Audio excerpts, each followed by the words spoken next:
Yo creo que eso es indispensable para empezar a arreglar este problema. No hay que dejar que esto escale. ¿Qué vamos a hacer en desarrollo de esos resultados para que el país no se incendie? Por el momento no sabe, nadie ha dicho que esos datos han sido distorsionados. Yo personalmente soy enemigo de cualquier forma de reelección. Buenas para todos y todas. Gracias por estar una vez más en este canal. Como ven, en este momento no estoy en mi espacio habitual, sino así es la vida, ¿no? Nos coge de sorpresa en lugares de repente con entrevistas muy importantes como la de hoy. Hoy seguimos hablando de Venezuela y seguimos hablando de Venezuela porque justamente hace pocos minutos el presidente Gustavo Petro se pronunció. No lo hacía 4 días y de hecho no lo había hecho después de las elecciones de Venezuela.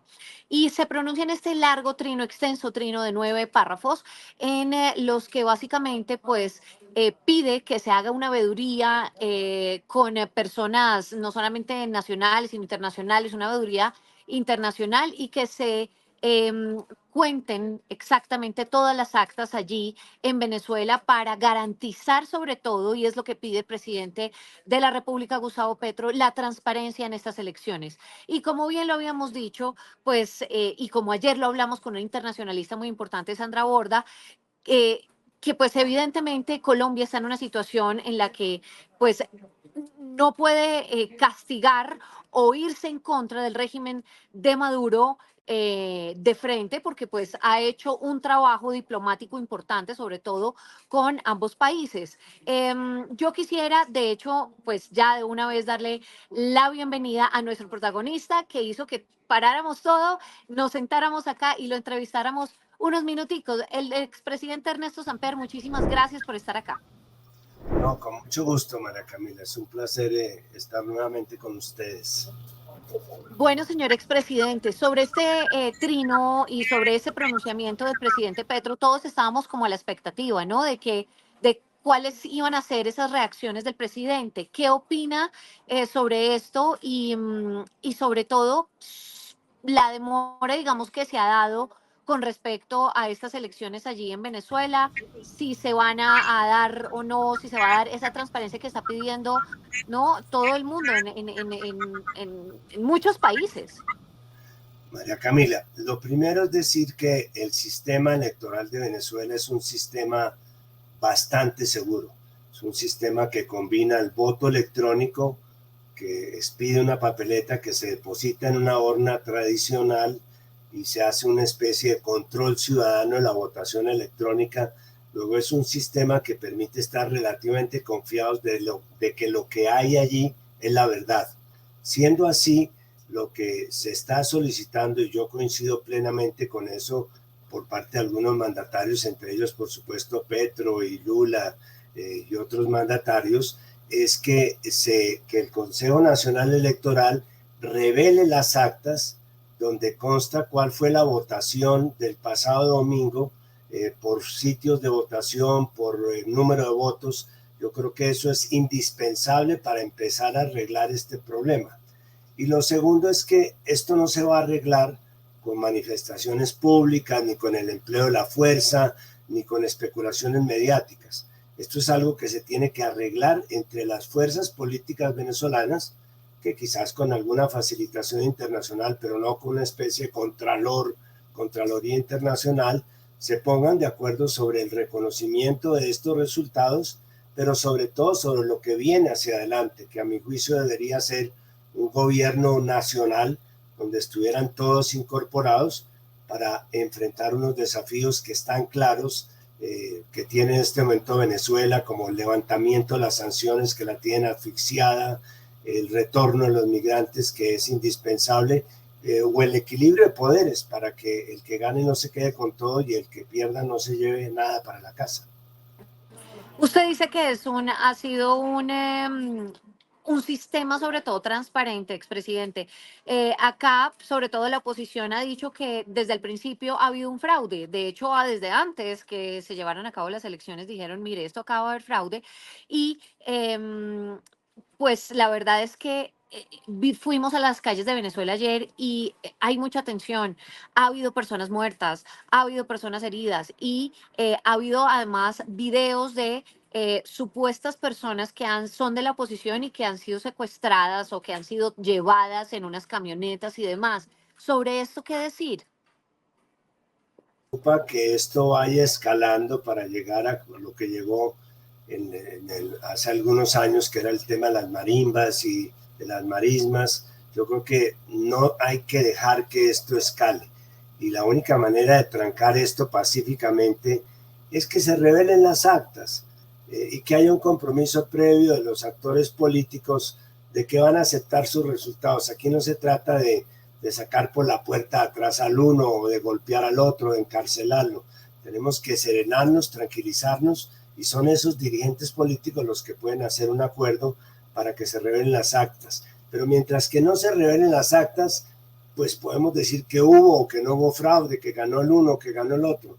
Necesitamos tener la certeza de qué es lo que indican los resultados, con la tranquilidad que yo ya notaba de que ese es un sistema que permite decir que cuando se abra se va a conocer la verdad. Sobre el tema de los testigos electorales que han asegurado que no los dejaron entrar y que no los dejaron ejercer su trabajo el día de las votaciones. Sobre esto, ¿qué opina? Y sobre las tantas denuncias que hay en distintas plataformas. Buenas. Paso por acá para darles una pausa y decirles que se suscriban rápidamente acá. Clic, suscríbanse. Pues por supuesto que todo esto tiene que ser estudiado, no estoy en condiciones de responder uno por uno. Era una votación muy grande porque eran 30.000 mesas, que suponía la presencia por lo menos de 30.000 testigos. Es probable que se haya presentado dificultades en muchos sitios, no tantas como para que los resultados de las elecciones hayan variado de un 100%. Además existe un sistema de auditaje muy especial que se llama el auditaje ciudadano, y es que las personas, los representantes de los partidos, pueden ir a las mesas y en el momento en que se conoce la votación electrónica, tienen la capacidad de abrir las urnas y contar los votos que había físicamente para ver si corresponden con los que arroja el acta electrónica. Ese control ciudadano se hace sobre el 54% de las mesas, que es una muestra más que representativa de una tendencia. Por eso es muy importante saber qué datos tuvo en cuenta el Consejo Nacional Electoral para haber dicho a las 12 de la noche con un 80% de los resultados que el ganador era el presidente Maduro, simplemente para saber cuáles fueron las cifras que tuvo en cuenta. Y eso no lo vamos a saber hasta que no se suban a la web, como se han debido subir desde la misma noche, pues las actas electrónicas, que es lo que nos va a permitir saber realmente qué pasó. Pero no solamente eso, no solamente deberíamos saber qué pasó, sino también tener previsto qué vamos a hacer en desarrollo de esos resultados para que el país no se incendie, para que el país recobre su institucionalidad y su funcionamiento normal. Es decir, que además estas próximas horas tienen que ser cruciales. Entre más se demore, va a ser peor el ambiente, peor la tensión y demás. Y yo me imagino que María Corina Machado y la oposición también deben poner las pruebas y mostrar las pruebas de lo que están diciendo, ¿no, expresidente? Que es muy importante, porque ellos dicen, esta vez tenemos muchas pruebas de que acá se está realizando el fraude. Entonces, eso también lo tiene que ver la gente, ¿no? Por supuesto. Ahora, el tema es que los sectores de la oposición, como los mismos sectores del gobierno, también pueden mostrar unas actas que son válidas porque sus testigos también estuvieron presentes, que pueden afirmar o negar lo contrario. Por eso lo que hay que trabajar es con las pruebas, con las actas oficiales, que son donde, a mi juicio, repito, está consignada la verdad. Es muy importante el ejercicio que ha hecho María Corina en el sentido de decir, con mis actas, mi candidato ganaba, no perdía. Eso es más que válido. Ahora, que eso se traduzca en una decisión institucional depende de que se tengan acceso a los datos oficiales y que esos datos oficiales confirmen estas tendencias. Por el momento no sabe, nadie ha dicho que esos datos han sido extorsionados. Tenemos que tener la buena fe de pensar que esos datos que están allí consignados, que repito, no han sido publicados oficialmente, en esos datos vamos a encontrar la verdad. Expresidente, usted pues fue presidente de nuestro país. ¿Usted cree que para una democracia sana debe estar una persona tantos años en el poder? Mira, si tuviéramos un sistema parlamentario en el cual se va renovando el poder según se tengan los apoyos parlamentarios, como sucede en España, Felipe González tuvo 16 años, pues yo creo que sí, sería una manera legítima de ir renovando en la medida en que la gente esté de acuerdo. Pero con democracias presidencialistas como las que tenemos en América Latina, yo personalmente soy enemigo de cualquier forma de reelección, bien sea una reelección inmediata, bien sea por una vez, por dos veces. Entre otras cosas, que me parece que hay que abrirle camino a la gente joven como usted. Gracias por lo de joven, expresidente.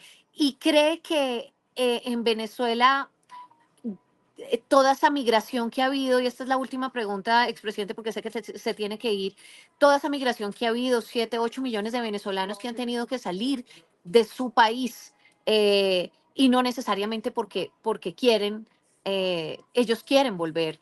Esto se ha dado, ¿por qué? Es decir, se ha dado porque hay una dictadura y porque hay un autoritarismo. No tanto porque hay una dictadura, sino porque lo que ha habido es un desbarajuste social y económico que empezó con la caída de los precios del petróleo, siguió con el desbaratamiento de PDVSA, que es lamentable que haya ocurrido, pero más recientemente tiene mucho que ver con las sanciones. No olvidemos que hoy día en Venezuela hay vigentes 950 sanciones. No les impidieron inclusive importar medicamentos durante la época de la pandemia. La gente, es verdad que tiene, muchos sectores están con hambre. Yo noto simultáneamente que hay una reactivación económica, es verdad. Estuve en Caracas una semana, se nota que hay cierta reactivación económica, está sufriendo la clase media, y tengo datos de las oficinas de migración de que la migración, por lo menos de Venezuela hacia Colombia, ha venido cayendo hasta ser casi negativa, pero solamente hasta que permitamos que la economía venezolana se reactive. Eso no depende que sea uno u otro gobierno, puede y tiene que hacerlo cualquier gobierno de cualquier signo. Solamente en esa medida la gente va a retornar, porque necesita condiciones de vida para poder regresar. Ojalá se pueda conseguir eso. Sí, y sobre todo, ojalá también se puedan regularizar los ciudadanos venezolanos que están en nuestro país, porque imagínense que en el gobierno pasado eso se frenó muchísimo y entonces hay 600.000 solamente regularizados y el resto no están regularizados. Entonces, eso es muy importante, ¿no? Claro, y además de esos 2.800.000 que entraron a Colombia a raíz de toda esta crisis que ya lleva 10 años, yo creo que por lo menos 1.000.000 habían sido nacionalizados venezolanos por parte de Chávez, de tal manera que era gente que regresaba a su país, digámoslo así. Pero yo voy más allá. Yo creo que el tratamiento que le tenemos que dar a los migrantes es un tratamiento de ciudadanos del mundo. Es decir, una persona no puede tener derecho a vivir, a comer, a tener salud simplemente porque está en un lado o en otro. Si estamos luchando tanto para que haya movilidad de bienes, de servicios, de capitales, también las personas deberían tener libertad para moverse y moverse con derechos. La ciudadanía es el derecho a tener derechos. Y yo creo que en eso Colombia lo ha hecho bien, y hay que reconocer que le hemos dado un trato digno a los migrantes que han llegado acá, el mismo que nos dieron cuando tuvimos que viajar a Venezuela. Por eso es tan importante que el marco de esto sea el restablecimiento de unas buenas relaciones con Venezuela. Y anoto algo final. Venezuela se ha portado inmejorablemente en el apoyo a los procesos de paz de Colombia, los de las FARC y los que están ocurriendo ahora. Eso también hay que preservarlo en un acuerdo sobre un gobierno nacional que ojalá se abra camino en Venezuela, que para mí sería la mejor salida para todos. Señor expresidente Ernesto Samper, muchísimas gracias por este espacio. Gracias. Con mucho gusto, María Camila. Y que vuelva Gracias. pronto. Y no nos cuenten ni dónde está. Adiós.